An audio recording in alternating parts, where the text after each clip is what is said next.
KGF ಮತ್ತು ಬಂಗಾರಪೇಟೆ ಮಧ್ಯದಲ್ಲಿರುವಂತಹ ಸುಮಾರು 300 ಎಕರೆ urban development department ನಗರಾಭಿವೃದ್ಧಿ ಇಲಾಖೆಗೆ ಸೇರಿದಂತಹ ಸ್ಥಳದಲ್ಲಿ ಇಂಟಿಗ್ರೇಟೆಡ್ ಟೌನ್ಶಿಪ್ ಮಾಡ್ತಾಯಿದ್ದೀವಿ. ಆ ಇಂಟಿಗ್ರೇಟೆಡ್ ಟೌನ್ಶಿಪ್ಪು ಪ್ರೈವೇಟ್ ಪಾರ್ಟ್ನರ್ಶಿಪ್ಪಲ್ಲಿ ಮಾಡ್ತಾ ಇರೋದು. ಸಾವಿರಾರು ಕೋಟಿಗಳ ಒಂದು ಪ್ರಾಜೆಕ್ಟು ಕೋಲಾರ ಜಿಲ್ಲೆಗೆ, ಅದು ನಿಮ್ಮ ಬಂಗಾರಪೇಟೆ ಮತ್ತು KGF ಬರ್ತಾ ಇರೋದು ಬಹಳ ಹೆಮ್ಮೆಯ ವಿಚಾರ. ಇದನ್ನು ಇಡೀ ದೇಶ ನೋಡುವಂತಹ ಒಂದು ಹಬ್ಬ ಆಗಬೇಕು. ಅಲ್ಲಿ ಇಂಡಸ್ಟ್ರೀಸು, ಸಾಫ್ಟ್ವೇರ್ ಇಂಡಸ್ಟ್ರೀಸ್ ಮತ್ತು ಸ್ಕೂಲ್ಸು, ಹಾಸ್ಪಿಟಲ್ಸು, ಕಾಲೇಜಸ್ಸು,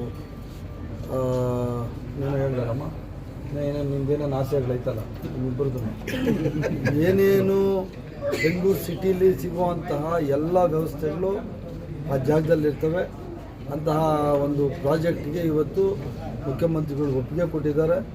ಮಾನ್ಯ ಶಾಸಕರಾದ ರೂಪಕಲಾ ಅವರು, ಮಾನ್ಯ ಶಾಸಕರಾದ ನಾರಾಯಣ ಸೋಮಣ್ಣವರು, ಇವರಿಬ್ಬರು ಇದನ್ನು ಕೋಲಾರದಲ್ಲೇ ಮಾಡಬೇಕು ಅಂತ ಹೇಳಿ ಇನ್ಸಿಸ್ಟ್ ಮಾಡಿಸಿದ್ದಾರೆ.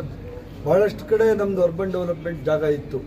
ಮೈಸೂರಲ್ಲಿತ್ತು, ತುಮಕೂರಲ್ಲಿತ್ತು, ಹುಬ್ಬಳ್ಳಿ ಧಾರವಾಡದಲ್ಲಿತ್ತು, ಬೆಳಗಾಮಲ್ಲಿತ್ತು, ವಸಂತ ನರಸಾಪುರ ಅದೇ ತುಮಕೂರಲ್ಲಿತ್ತು.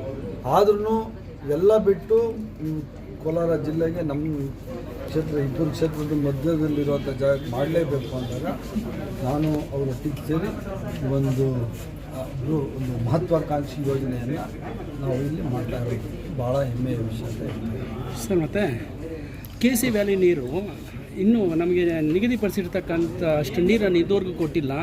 ನೀರಿನ ಅಭಾವ ಹೆಚ್ಚಾಗ್ತಾ ಇದೆ. ಅದ್ರ ಬಗ್ಗೆ ಸರ್, ಯಾಕಂದರೆ ಸರ್ ಮಳೆ ಬೇರೆ ಬಂದಿಲ್ಲ, ಕಡಿಮೆ ಇದೆ, ಮಳೆ ಬಂದಿಲ್ಲ. ನಾವು ಅದನ್ನ ವ್ಯವಸ್ಥೆ ಮಾಡ್ತಾ ಇದ್ದೀವಿ. ಮೊನ್ನೆ ಕ್ಯಾಬಿನೆಟಲ್ಲಿ ಸಹ ಮಾತಾಡಿದ್ವಿ. KC ವ್ಯಾಲಿ ನೀರು ಸಂಪೂರ್ಣವಾಗಿ ಬಂಗಾರಪೇಟೆಗೆ, ಮಾಲೂರಿಗೆ, ಒಂದಷ್ಟು KGFಗೆ, ಕೋಲಾರಕ್ಕೆ ಇವೆಲ್ಲ ಬರಬೇಕು ಅನ್ನೋದೇ ನಮ್ಮ ಆಸೆ.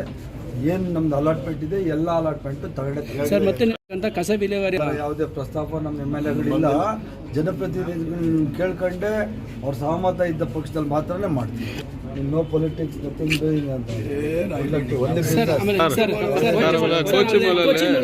ಸಾವಿರಾರು ಕೋಟಿ ವ್ಯವಹಾರ ಆಗಿದೆ ಅಂತ ಹೇಳ್ತಾರೆ, ಅವ್ಯವಹಾರ ಆಗಿದೆ ಅಂತ ಹೇಳ್ತಾರೆ. ಈಗಾಗಲೇ ಕೊಚ್ಚಿಮಲ್ಲಲ್ಲಿ ಏನಾಗಿಲ್ಲ ಅಂತ ಗೊತ್ತಿಲ್ಲ. ನಾರಾಯಣ ಸೋಮಣ್ಣವರು ಆಗಲಿ, ನಮ್ಮ ನಂಜೇಗೌಡಣ್ಣ ಆಗಲಿ, ಎಲ್ಲ ಅಣ್ತಮ್ಮಗಳು ನಾವು. ಅವರಿಬ್ಬರು ಅಣ್ತಮ್ಮ ಅಂದ್ರೆ ಅದಾದಮೇಲೆ ನಾನು, ಅವರು ನನಗಿಂತ ಕ್ಲೋಸು ಸರ್. ಅದಿಲ್ಲ, ಕೆಲವು ಸರಿ ಕೇಳಿಸ್ಕೊಳ್ಳಿ ಒಂದು ನಿಮಿಷ. ಕೆಲವು ಸರಿ ಭಿನ್ನಾಭಿಪ್ರಾಯಗಳು ಇರ್ತವೆ. ಭಿನ್ನಾಭಿಪ್ರಾಯಗಳು ಸರಿ ಹೋದರೆ ಅಲ್ಲಿ ಎಲ್ಲ ಸರಿ ಹೋಗ್ತವೆ. ಏನಾದರೂ ಅಪ್ಪಿತಪ್ಪಿ ಇವರಿಬ್ಬರು ಒಬ್ರಿಗೊಬ್ರು ಮಾತಾಡ್ಕೊಂಡಿದ್ರೂ ನನಗದ್ರ ಮಾಹಿತಿ ಇಲ್ಲ. ಮುಂದಿನ ದಿವಸಗಳಲ್ಲಿ ಎಲ್ಲ ಸರ್ ನಮ್ಮದು 105 ನಮ್ಮ ಉತ್ತೂರು ಹೋಬಳಿಯನ್ನು ಮಾತ್ರ ಕೋಲಾರ ಕ್ಷೇತ್ರ, ಬಂಗಾರಪೇಟೆ ಕ್ಷೇತ್ರ, KGF ನಮಗೆಲ್ಲ ಒಂದೇ. ನಾರಾಯಣ ಸ್ವಾಮಿ ಅವರು ನಮ್ಮ ಲೀಡ್ರು. Is not only belongs to the Bangarapete. ಇದೆ ಕೋಲಾರ ಜಿಲ್ಲಾ ಸೀನಿಯರ್ ಶಾಸಕರು ಅವರು. ಎಲ್ಲ ಒಂದೇ. ನಮಗೆ KGF ಅಲ್ಲಿದ್ರೂ ಒಂದೇ, ಬಂಗಾರಪೇಟೆಯಲ್ಲಿದ್ರೂ ಒಂದೇ, ಕೋಲಾರದಲ್ಲಿದ್ದರೆ ಅದೇ. ಬಂಗಾರಪೇಟೆಗೆ ಎಸ್ಪೆಷಲಿ ಸಪ್ರೇಟ್ ಒಂದು ನಮ್ಮ ಏನಂತಾರೆ ಅದನ್ನ, ಅಲ್ಲಪ್ಪ ಇದು ಕೊಚ್ಚಿಮಲ್ ಡೈರೆಕ್ಟ್ ಒಕ್ಕೂಟ ಮಾಡಿದ್ದಾರೆ. ಅವ್ರ ಪ್ರಪೋಸಲ್ ಏನಿದೆ ಅದನ್ನು ನೋಡಿ ಅದನ್ನು ಕಾನೂನು ಸಂಬಂಧ ಮಾತಾಡಿ ಅದು ಏನು ಸಹಾಯ ಆಗ್ತಿಲ್ಲ 100% ನಂಜೇಗೌಡರ ಜೊತೆಲಿ ಕೂತ್ಕೊಂಡೆ, ನಾರಾಯಣ ಸೋಮಣ್ಣ ಜೊತೆಲಿ ಕೂತ್ಕೊಂಡೆ, ನಮ್ಮ ರೂಪಪ್ಪನ ಜೊತೆಲಿ ಕೂತ್ಕೊಂಡೇ ಮಾಡ್ತೀವಿ. ಮಂತ್ರಿಮಂಡಲ ವಿಸ್ತರಣೆ